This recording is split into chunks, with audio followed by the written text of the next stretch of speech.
খুশির খবর কিন্তু সতর্ক হওয়া আরো বেশি জরুরি। কারণ হচ্ছে আমাদের বাক্সে যে ভোট করবে শহীদ জিয়ার দল, বেগম জিয়ার দল, তারেক জিয়ার দল, এই দল কিন্তু বাংলাদেশের গণমানুষের দল এবং বাংলাদেশের দেশপ্রেমিক দল, যেই দলের মানুষ দেশে থাকে।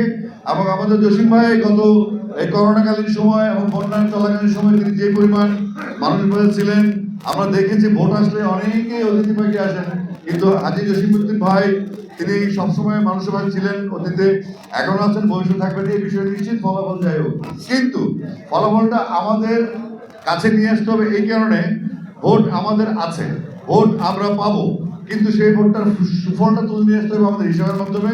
এবং আপনারা হচ্ছেন সেই মহান ব্যক্তিরা যাদের উপর ডিপেন্ড করছে 12 তারিখ নির্বাচনের আসল ফলাফল।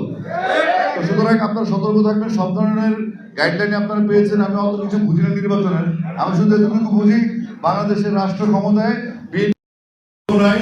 এবং আমার ভাই জসিম ভাই পরিচয় ব্রাহ্মণপুর এলাকা থেকে এমপিও পার্লামেন্টে গিয়ে আমাদের প্রতিনিধিত্ব করবেন, সেটাই আমি আশা করছি। সবার সমর্থন আশা করছি আপনাদের।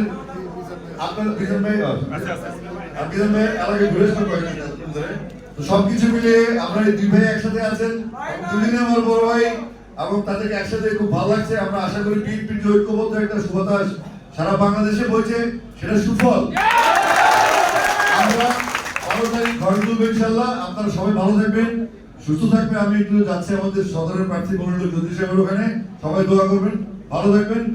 12 তারিখ সারাদিন, 12 তারিখ সারাদিন, 12 তারিখ সারাদিন জসিম ভাইকে ভোট দিন, 12 তারিখ সারাদিন। থ্যাংক ইউ, আসসালামু আলাইকুম। বাংলাদেশ জিন্দাবাদ।